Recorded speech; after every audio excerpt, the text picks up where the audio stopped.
एक साधु पर फिर आक्रमण, मारपीट, साथ चल रही दोनों गाड़ियां तोड़ दी गई। ये 4 वो 100 आग लगाने की कोशिश भी हुई। शुरुआत उसके साथ करेंगे, पर आज बात करेंगे यूपीएससी का रिजल्ट आ गया। जैन फिर क्या रिकॉर्ड बना भाई? 0.43% ने क्या रिकॉर्ड तोड़ा भाई, बताएंगे। और हाँ, चतुर्मुखी प्रतिमा भूगर्भ से निकली और करें देवताभिषेक, है ना, एक आनंददायी घटना। और हाँ, किसी जिनाले में क्या सुरक्षा के लिए कुत्ते और लंगूर पाले जाते हैं, आज वह दिखाएंगे। बहुत कुछ बताएंगे आज खास बात। सादर जय जय करते हैं आज की शुरुआत। कंपिल नगरी से मैनपुरी को विहार हो रहा था। वह ना एल्फस्टाइन फाइल्स, पुराना इतिहास निकल रहा है। बस ऐसे ही कुछ इस तरह की बातें निकल रही हैं समाज के प्रति जागरूकता के लिए। एक संत जा रहे हैं और उन पर आक्रमण कर देते हैं। 1 2 नहीं, 10 50 100 से ज्यादा लोग। साथ चल रही दोनों गाड़ियों के शीशे तोड़ के खत्म कर देते हैं। इधर 4 जैन श्रावक और उधर 100 गोल टोपी वाले कुछ नहीं कर पाए। आग लगाने तक की कोशिश हुई। हमारी बात पे विश्वास कम। प्रवर्तक मुनिराज सहज सागर जी से जब चर्चा हो रही थी तो उन्होंने एक खुलासा किया, जब वह एक विद्वान के रूप में थे। वह सुनिए, वह घटना जो एक बार से झकझोर देती है और उसके बाद क्या व्यवस्थाएं करी गई वह आपको बता के एक निर्देश देती है। मत चूके चौहान, सुनिए जरा। पर कंपिल की घटना है। कंपिल से एक मुनिराज अलीगंज होते हुए मैनपुरी आ रहे थे। बीच में एक नदराला नाम का ग्राम पड़ता है, उसमें 100% मुस्लिम आबादी है और मुस्लिम के बीच में से ही निकलते हैं। उन मुनिराजों के ऊपर अलीगंज से मैनपुरी की तरफ आ रहे थे। वहाँ उन लोगों ने महाराज के ऊपर आक्रमण कर दिया। थोड़ी महाराज को चोटें भी आई, लगे डंडे वगैरह। 2 गाड़ियाँ थी, उनके सारे सबके शीशे तोड़ दिए, गाड़ियों को ध्वस्त कर दी। आग लगाने की भी कोशिश की, हम भी साथ थे, हम लोगों को भी थोड़ा लगा। 4-5 ही युवक थे, 2 महाराज थे।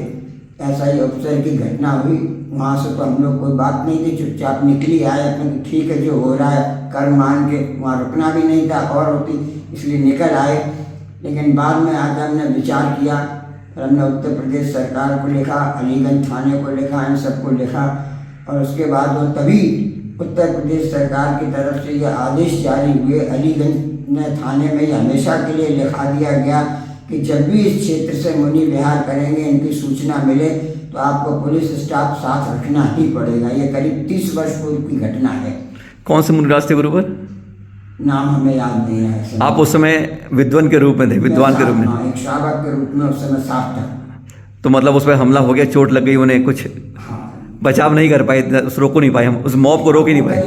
100 लोग थे, हम केवल 4-5 लोग थे। तो इसलिए कुछ वहाँ प्रतिकार की ही नहीं जा सकता। अब प्रतिकार करते तो और होते, अपन तो वो लोग गाली देते रहे, करते रहे, अपन रुके भी नहीं। धीरे धीरे पूरा करीब 1 किलोमीटर गांव के बीच में से रास्ता है।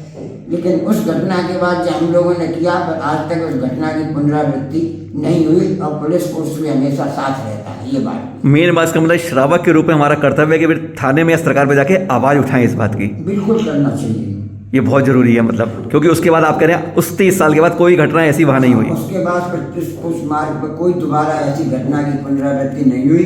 और पुलिस प्रशासन का हम करते जरूर, हम 2 दिन पहले उन्हें सूचना दे देते हैं कि मैनपुरी से कंपिल या कंपिल से मैनपुरी इतने मुनिराज आ रहे हैं, इस तारीख को इतने समय बिहार है।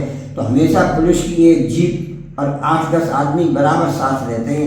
हमेशा पुलिस प्रशासन का सहयोग मिलता है। लेकिन इन्फॉर्म करना ही अपना कर्तव्य। अपन इन्फॉर्म ही नहीं करेंगे तो उन्हें कैसे पता चलेगा।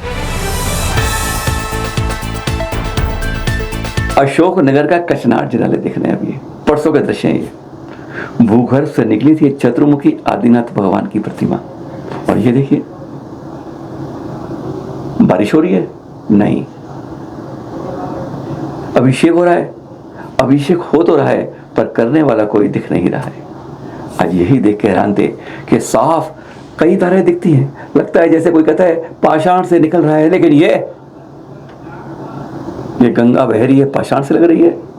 आसपास कोई नहीं है और इसने सबको एक बार से हैरान कर दिया।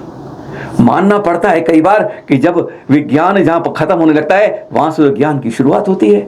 जहां पे हम कहते हैं ऐसा हो नहीं सकता, वहां पर सब कुछ संभव दिखता है। बस यही फर्क विज्ञान और ज्ञान के अंदर दिखता है। जहां पर भक्ति श्रद्धा वह कर जाती है जो विज्ञान कहता है ये 2 और 2 5 हो ही नहीं सकता, वह सब कुछ श्रद्धा भक्ति वात्सल्य समर्पण ऐसे करामात कर जाते हैं कि हम हैरान हो जाते हैं। देख रहे हैं अशोकनगरी कचनार के आदिनाथ भगवान के जिनालय में जो चतुर्मुख प्रतिमा निकली थी भूगर्भ से, और अब ये हो रहा है परसों के दृश्य आपके सामने।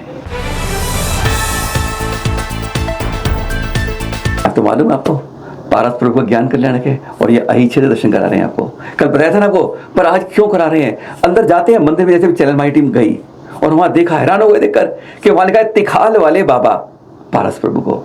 कभी सोचा है तिखाल वाले बाबा क्यों कहते हैं इसे? क्या है ये मतलब? वहां लिखा हुआ है जगह जगह तिखाल वाले बाबा, जैसे कहते हैं हम चांदनपुर वाले बाबा, चांदनपुर गांव है, टीले वाले बाबा, टीले पर दूध पिलाती थी, लेकिन यहां पर तिखाले वाले बाबा पारस प्रभु क्यों कहते हैं? हमने सीधा पूछा अध्यक्ष विनोद बिहारी से। पहले वह सुनाते हैं, आज वह राज खोलते हैं अई क्षेत्र के, जहां पर आज ही के दिन पारस प्रभु को केवल ज्ञान की प्राप्ति हुई। 7 दिन के घनघोर उपसर्ग के बाद क्या कहते हैं अध्यक्ष महोदय विनोद? सुनिए जरा। अही क्षेत्र के तिखाल वाले बाबा, पहले तो तिखाल वाले बाबा कहते क्यों हैं, और दूसरी बात क्यों कहते हैं अतिशयकारी है? क्या श्रद्धा से नमस्कार में चमत्कार होते हैं? कोई खास बातें?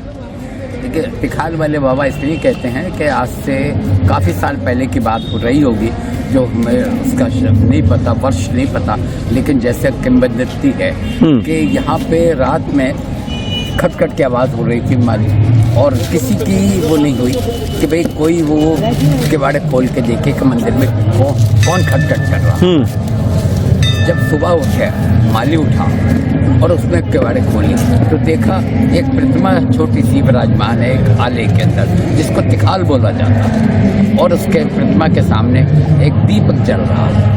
उस प्रतिमा पे किसी का भी प्रशस्ति नहीं लिखी है, नहीं ये कोई बताने वाला है कि आज तक वो प्रतिमा किसने स्थापित की और किसने बनवाई वो प्रतिमा। वो प्रतिमा बड़ी अतिशयकारी है। आज भी उस प्रतिमा का इतना बड़ा अतिशय है कि एक बार यहाँ पे काफ़ी साल पहली बात है कि यहाँ पे बिल्डिंग का कंस्ट्रक्शन हो रहा था। अचानक की बहुत तेज़ बादल आ गए, सब घबरा गए कि भाई लिंटर पड़ रहा है, कैसे होगा, सारा नुकसान हो जाएगा। तो कितनी बड़ी बात, चमत्कार हुआ, भगवान से प्रार्थना की, भगवान को गोला चढ़ाया, तो उतने हिस्से में लैंटर वाला जो हिस्सा था वो खत्म, उसमें बारिश नहीं हुई, बाकी हिस्से में पूरी बारिश होती रही। अच्छा, ये अतिशय उस समय हुआ। कोई ऐसे जैसे किसी की बीमारी है। और सबसे खास बात, शायद ये हमारे देश का एकमात्र जिनालय होगा जहां पर आपकी सुरक्षा के लिए आपको कोई तंग ना करे, उपसर्ग ना करे। यहां पर तो उपसर्ग पारस प्रभु हुआ था, पर आप पे कोई ना करे, इसलिए यहां पर कुत्ते की बाकायदा नियुक्ति की हुई है कमेटी ने, और एक लंगूर आदमी लेकर दोनों को चलते हैं। रात को ये इसको कुत्ते को ने पता किया वहां कमेटी से, तो उन्होंने कहा दिन भर को बांध के रखते हैं इसको, लेकिन रात को छोड़ देते हैं, रस्सी हटा के बांधते नहीं है, लंगूर को बांधते नहीं है। एक लंबी रस्सी देखिए कि वो यहां से लेके पूरे जिले में घूम जाए। इतने ज्यादा बंदर हैं बहुतायत में, कहीं वो आपको परेशान ना करें।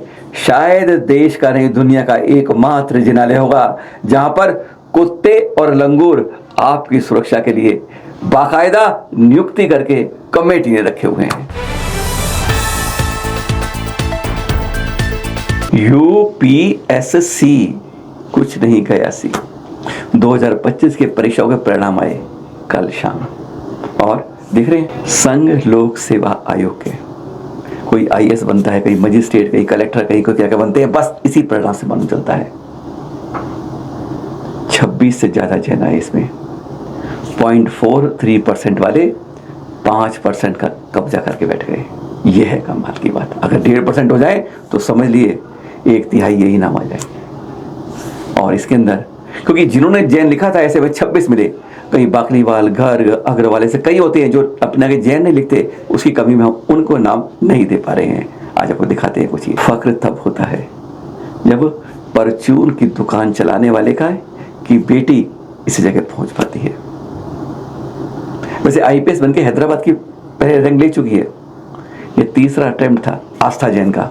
पिताजी अजय जी शामली के कांडला यूपी की बात कर रहे हैं, वहां लक्ष्मी नारायण मंदिर के पास परचून की यानी कन्फेक्शनरी की दुकान है उनकी, पर उन्होंने अपनी 3 बेटियों में और बेटों में उन्होंने पढ़ाई के लिए कभी उनसे कंप्रोमाइज नहीं किया। दिल्ली यूनिवर्सिटी पढ़ेगा इस आस्था को, यह तीसरी बार में उसने इस बार 9वां स्थान प्राप्त किया है, जैनों को गौरवान्वित किया है। अब बन गई IAS। पहले IPS में हैदराबाद में, उसके बाद ट्रेनिंग ले रही थी, छुट्टियां लेकर उसने यहाँ परीक्षा करी, थोड़ी देर उसने कोचिंग मिली, लेकिन उसके बाद कहा जो अपनी बाजू में अपने दिमाग से अपने अंदर स्टडी का दम होता है, यह सब उनके सामने कम होता है। बड़ी बहन डॉक्टर है और छोटी MBBS कर रही है, लेकिन ये निकली प्रशासनिक अधिकारी की लाइन में। हमें बहुत लोगों ने फोटो भेजी है। यह है चितवन जैन, 7वां रैंक आया इनका। अशोक नगर में महावीर टी कंपनी वाले महावीर जी है ना, उनके भतीजे हैं ये। टोंक में डाइट के अंदर चेतन जैन जी लाइब्रेरियन है, उन्हीं की बेटी है यह आस्था जैन, 37वीं रैंक। बार बार करके, वैसे 2018 में आज से 8 साल CA कर चुकी, लेकिन नहीं, मुझे तो प्रशासनिक उसमें जाना है। लगातार अटेम्प्ट नहीं कर पा रही, लेकिन कहती है जो सफल होते हैं उन्हें मेहनत करनी पड़ती है, और बार बार जब उस मंजिल पर पहुंचते हो तब जाके कहीं उस ऊंचे उशान पर पहुंच पाते हो। और इस बार अब तो अच्छा पद पाई जाएगी प्रशासनिक सेवा के अंदर। गाँव में भी करामत होती है। बांसवाड़ा के गड़ी मंडी के आंजना गांव की बात कर रहे हैं। 119वां रैंक पाया है इन निश्चल जैन भाई ने। रोहन जैन 758वां रैंक। इनके पिताजी राजेश जी है ना, कोतरा के अंदर पंचायती मंदिर नंबर 2 जो है उसके सामने कन्फेक्ट यानी जनरल स्टोर की दुकान है, और उनके बेटे ने अब ये करतब दिखा दिया है।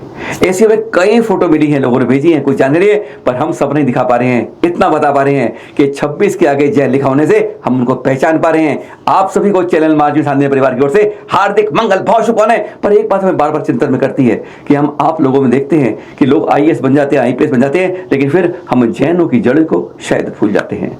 यही कहेंगे, जैनत्व को, अपने संस्कृति को मत भूलिएगा, उसकी सुरक्षा करना आपका और कर्तव्य बढ़ जाता है। ये पोस्ट सोशल मीडिया में बहुत भेजी गई है और हमें भी भेजी गई कुरुक्षेत्र से। निर्मल जैन पुजारी है, इसने बताया कि पहले भिंड में इसने आपराधिक काम किए, FIR हुई, उसके बाद ये कुरुक्षेत्र पहुंच गया, उसको अक्टूबर 2025 में निकाल दिया गया।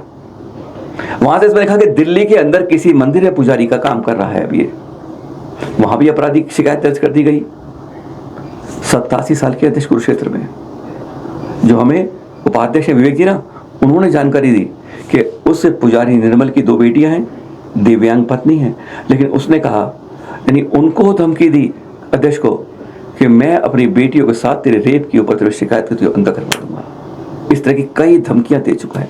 निकाल दिया अक्टूबर में, उसके बाद दिल्ली पहुंच गया। अब हम कल से यही ढूंढ रहे दिल्ली में कहां पहुंचा इस तरह की जगह, तो मिला हमें राधेपुरी किशन नगर के पास दिगंबर जैन मंदिर में। वहां हमने देखा भी इसको कि शक्ल याद आ गई कि वही है। हमने वहां के अमरचंद जी अध्यक्ष उनसे बात करी, उन्होंने बताया हाँ मुझे जानकारी मिल गई है, और आज उनसे बात होने कहा अब मैं भी कार्यवाही कर रहा हूं और इसे यहां से हटा रहा हूं। शक्ल पहचान लीजिए, सावधान रहिए। आपराधिक लोगों को, जिसको भी कर्मचारी में रखें, पूरी पुलिस इंक्वायरी करके जांच करके ही रखिए। सुरक्षित रहेगा जिनालय, सुरक्षित रहेंगे आप। अब कुछ दीक्षाओं की बात करें। इस हमारी जो है ना ये लौकिक मार्ग की चलने वाली बात, इससे अलौकिक मार्ग की ओर चले। कुछ नहीं मिलेगा यहाँ पर, यूं घूमेंगे, घूमते रहते रस निकालते हैं ना बैल, बस ऐसे ही कुछ नहीं मिलता है। 84 लाख योनियों में यूं ही भटकते रहते हैं। अगर इस चक्र को तोड़ना है तो इस रास्ते पे जाना पड़ता है। सोनागिरी में जिस दिन आप होली खेल रहे थे, रंग बिरंगे कर रहे थे, उस दिन यहाँ पर दीक्षाएं हो रही थी, चैनर्षि दीक्षाएं, सोनागिरी तीर्थ पर। चंदापुर होगा 17 बार सुनाया वहां पर, हाँ कभी जाकर देखिएगा। मंदिर ही मंदिर, जनालय है वहां पर। गजब की बात पर ये देख रहे हैं आप। ये 3 जैनेश्वर दीक्षाएं आचार्य श्री निर्भय साहिब द्वारा, एक शुल्लक मुनिराज बने और 2 ब्रह्मचारी शुल्लक भाई, शुल्लक महाराज, 2 मुनिवर, 1, 3 दीक्षाएं सोनागिरी तीर्थ पर। होली 4 मार्च के दिन। संतों के प्रवेश दिखाते रहे हम आपको। आज दिखा रहे हैं वालचंद नगर के अंदर जब गुरुवर आचार्य जी गोवर्धन का प्रवेश हो रहा है। इसी तरह से जब भावों के साथ प्रेम के साथ, नमन के साथ, श्रद्धा के साथ, एक सामूहिक रूप से जोड़ के साथ जब इस तरह प्रवेश होते हैं तो मन कहीं ना कहीं गार्डन गार्डन होने लगता है। अच्छा लगता है कि सचमुच हम इस बारे में अपने कर्तव्य को भूले नहीं हैं और कर्तव्य निष्ठ हैं। लेकिन हर बार ऐसा नहीं होता है। बस इसी को हमें दिखने की, कुछ समझने की, कुछ जानने की आज आवश्यकता है। आचार्य गुरु का प्रवेश देख रहे हैं वालचंद नगर में, महाराष्ट्र में। और इतना होता है, आचार्य जी का स्वास्थ्य खराब चल रहा है पर विहार नहीं रुक रहा है। तो वहाँ चल रहा है, आज चतुर्थी है, कल पंचमी है। जी हाँ, सबसे ज्यादा कल्याणकों का एक तो आज, दूसरा कल 17 कल्याणक है 12 दिन के अंदर। खास बात और ये देख रहे हैं आप, ये चंदा प्रभु का गर्भ कल्याणक।